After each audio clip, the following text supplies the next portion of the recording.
लग्नाला 7 वर्ष झालेत पण अजून पण इंटरकोर्स जमलेला नाही. ही टिपिकल केस आहे वजायनस मस्ती. जर तुम्ही इथं वाचू शकता की it is been 7 years but we haven't done intercourse, म्हणजे 7 वर्ष झाले इंटरकोर्स झालेलं नाही. त्यांना what is the outcome you want, म्हणजे त्यांना नक्की काय पाहिजे, तर प्रॉपर आणि हेल्दी इंटरकोर्स पाहिजे. का महत्त्वाचं, तर इमोशनली आणि मेंटली ते खूप महत्त्वाचं. कसं कळणार की बाबा माझ्याकडे आल्यानंतर त्यांचा प्रॉब्लेम सॉल्व्ह झाला, तर इंटरकोर्स झाला तर. ही टिपिकल केस आहे वजायनस मस्टची, जिथे इतके वर्ष झालेत पण नॅचरली जे आपल्याला खूप आरामात जमतं, ज्याला आपण संभोग किंवा कॉयटस किंवा इंटरकोर्स म्हणतो, ते झालेलं नाही आहे, जमलेलं नाही आहे. आणि ह्या पर्टिक्युलर केसमध्ये भीती हे कारण आहे. ह्याच केसवर मी फुल व्हिडिओ बनवते, शेवटपर्यंत व्हिडिओ बघा. Once again I am doctor Sabiya, India's leading sex and relationship coach. तुम्ही बघत आहात sex coaching with doctor Sabiya, making love simple. चॅनलला सबस्क्राईब करायला विसरू नका, नोटिफिकेशन ऑन ठेवा आणि व्हिडिओ शेवटपर्यंत नक्की बघा.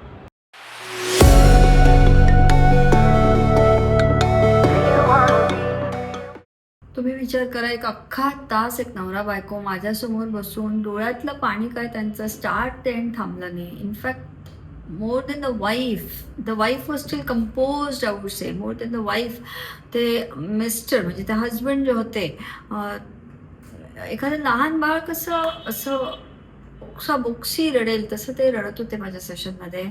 नावं मी कधीच घेत नाहीत, परत सांगेन. केस स्टडी एक्सप्लेन केली जाते, कधीच कोणाची नावं आणि कधीच कोणाची आयडेंटिटी रिव्हील होत नाही.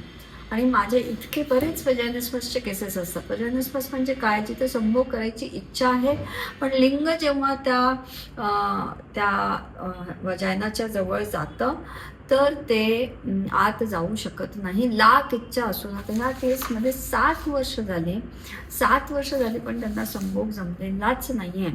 मग आणि त्या बाईची हायमेनेक्टोमी म्हणजे जर तुम्ही गायनाकडे गेला तर एक मेडिकल कारण असू शकतं असं गृहीत धरलं जातं. ॲक्च्युली आय डोंट नो, मला नाही माहिती त्याच्यावर किती रिसर्च आहे. मलाही कधी कधी वाटतं ह्या विषयावर कुठल्या तरी युनिव्हर्सिटीत जाऊन PhDचा टॉपिक घेऊन रिसर्च करावी, कारण on what basis hymen intact ठरवलं जातं. मी BMS डॉक्टर आहे, मी MBBS MD डॉक्टर नाही आहे. त्यामुळे माझी जितकी समज, माझी जितकी अक्कल, तेवढंच मी काम करते मेडिकल फील्डमध्ये.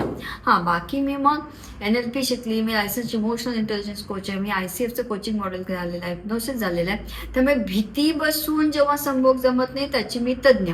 पण तिथे अनॉटॉमिकल आणि हार्मोनल विषय असेल तर मी त्याची तज्ज्ञ नाही. तर बहुतेक लोकांना भीतीचं कारण पटत नाही. त्यांना असं वाटतं ती जागा, हायमेन ज्याला आपण म्हणतो, ते रप्चर झालं नाही, ते टाईट आहे. फेअर इनफ, मग हायमेनेक्टोमी करायला काही प्रॉब्लेम नसतो. हायमेनेक्टोमी केल्याने तिथली जागा थोडीशी सैलसर आणि मोठी होऊ शकते. पण हेही या केसमध्ये झालेलं आहे, पण तरी संभोग जमलेला नाही. आणि 7 वर्ष कशाला म्हणतात ना, हजबंडला वाईट ह्याच्यासाठी वाटत होतं की मॅडम आज ज्या मी तुमची मदत घ्यायला आलो, आज मला तर ते सांगत होते की मॅम मी दररोज रफली 12 वाजता माझा डोळा उघडतो आणि 12 ते 3 ते 4 मी रडत झोपतो आणि मला कळतच नाही आपलं नक्की आयुष्य कसं पुढे जाणार आहे. कितीदा वाटतं की डिवोर्स घेऊन टाकावा. पण डिवोर्स घेतला तर आपल्या बायकोमध्ये बाकी काहीच वाईट नाही आहे, ती खूप सुंदर आणि चांगली साथीदार आहे. मग ह्या कारणापोटी कसा डिवोर्स घ्यायचा मॅडम, मग डिवोर्स घेतल्यावर तिचं काय होणार, माझं काय होणार, हेच माझ्या डोक्यात चालतं. आणि कधी नाही इतकं अफेक्ट होत मला, पण खूप मला अफेक्ट होत होतं ते ऐकून. आणि ह्या सगळ्यात त्या लेडीला तो नवरा आवडायचा, त्याला ती बायको आवडायची. ती म्हणायची मॅडम मला खरंच इच्छा आहे हो, मला खूप भीती वाटते, ते जवळ आले की मी पाय ओढून घेते आणि मी त्यांना करूच देत नाही, मला ह्याच्यात मदत करा. आता ही झाली टिपिकल केस. तुम्ही व्हिडिओ बघत असाल, तुम्ही ह्याच्यातनं जात असाल, तुम्हाला कोणी माहीत असेल की ज्याला संभोग करायची खूप इच्छा आहे पण जमत नाही. मी काय म्हणते, माझ्यावर पूर्णच विश्वास करा असं म्हणत नाही, पण निदान एक स्क्रीनिंग सेशन तुम्ही घेतला पाहिजे. आत्ता 12 वाजता जो क्लायंट येणार आहे तो वजायनसमसचा आहे, 4 वाजता जो क्लायंट येणार आहे तो वजायनसमसचा आहे. जसं कोविडची साथ होती तसं मला वाटतं की वजायनसमसची साथ आहे. फक्त कोविड हे जग जाहीर होतं, वजायनसमस हे दडलेलं पसरणारा एक अशी कंडिशन आहे, ती पसरत चालली आहे. आणि त्याची कारणं काय, ते कशामुळे होतं ते समजलं पाहिजे. मी काही यूट्यूबर नाही, मी काही इन्फ्लुएन्सर नाही. माझ्याकडे केस आली की मला जे वाटतं मी ते येऊन व्यक्त करते. मला खूप कधी वाटतं एखादा एक्सपर्ट लावावा यूट्यूबचा, जो आम्हाला सांगेल की व्हिडिओमध्ये स्टार्टला काय बोलायचं, मध्ये काय बोलायचं, एंडला काय बोलायचं, हुक काय असलं पाहिजे, ब्ला ब्ला ब्ला. मला नाही ते कळत आहे. मला ह्या माध्यमातनं त्या लोकांपर्यंत पोचायचं की तुम्ही सुद्धा अशा कंडिशन्समध्ये आहात तर ही कंडिशन बरी होते. ही केसचा पहिला सेशन झाला आहे, दुसरा सेशन अजून व्हायचा आहे. पहिल्या सेशनमध्ये काय होतं, मग दुसऱ्या सेशनमध्ये काय होतं, आणि मग फायनल जेव्हा इंटरकोर्स होतो एखाद्या जोडप्याचा, ते नवरा बायको ते झाल्यावर मला जे मिठी मारतात त्यांचं असं असतं जसं पहिल्यांदा लग्न झालं. मग असे बरेच केसेस झालेले आहेत, पण नावं सांगता येत नाही, टेस्टिमोनियल घेता येत नाही, कुणाचे चेहरे दाखवता येत नाही. मग तुम्हाला माझ्यावर विश्वास करणं आहे ना की डॉक्टर सगळेजण इतकं पोटातनं सांगतायत तर असं काहीतरी कंडिशन असेल. त्याच्या मागची भीतीची काय कारणं असतात. हिस्ट्री टेकिंग त्या मुलीची केल्यानंतर मी नाही आज इथं रिव्हील करणार आहे तिची हिस्ट्री, पण अब्यूज हिस्ट्री असतेच असते, मिसइन्फॉर्मेशन असतेच असणार. अब्यूज म्हणजे आपल्याकडे रेप म्हणजेच अब्यूज नाही, बस नाही. तुळशी बागेत तुम्ही त्या बाजारात चाललाय, एक लहान मुलगीला कोणीतरी येऊन घासून जातं, आपला हात खाली डायरेक्ट लावतं, मग नाही का भीती बसणार, नाही का तो पहिला स्पर्श आणि पहिला अनुभव असणार, घाणेरडा गलिच्छ अनुभव असणार. आणि तुम्हाला काय अपेक्षित असतं, जसा हात लावून तुम्ही तर निघून गेला, त्या पोरीच्या त्या लहान मुलीच्या मनावर किंवा तिच्या शरीरावर, तिच्या शरीराचा तो रिफ्लेक्स असतो, तो एक फोबिक रिफ्लेक्स असतो. कट्टुमती मुलगी जेव्हा मोठी होते, जेव्हा खरा संभोग करायचा आहे, जेव्हा इथून कळतं की ते करायला पाहिजे, पण सबकॉन्शियसली तो फोबिक रिफ्लेक्स असा आपण बघा, साप पहिल्यांदा पाहिल्याला लहान बाळाला दाखवत, त्याला माहिती नसणार, पण ते डसतं, ते डसल्यानंतर माणूस मरतं.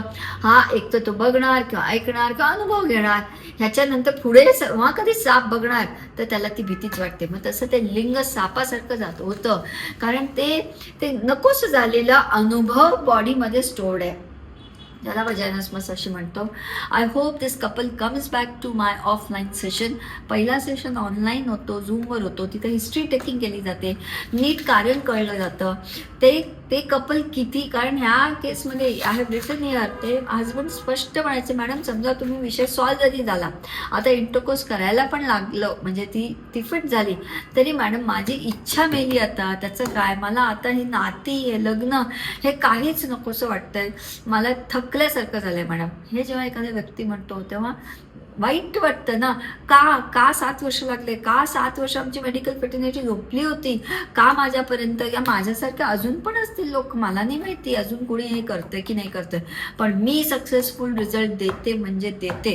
फक्त मी सांगितलेली प्रोसेस 100% फॉलो केली पाहिजे. मी सांगितलेली प्रोसेस फॉलो केली की मिनिमम 1 आठवडा आणि मॅक्झिमम 4 आठवड्यात कपलचा इंटरकोर्स होतो म्हणजे होतो. आम्ही इंग्लिश लँडिंग पेज बनवलं आहे, मराठी लँडिंग पेज बनवलं आहे, तिथं ज्या कपल्सनी ज्यांना मान्य आहे त्यांनी दिलेली आहेत टेस्टिमोनियल, ते टेस्टिमोनियल टाकलेले आहेत. विश्वास ठेवा, भीती एका इव्हेंटमुळे बसते तर भीती एका इव्हेंटमुळे निघून सुद्धा जाते.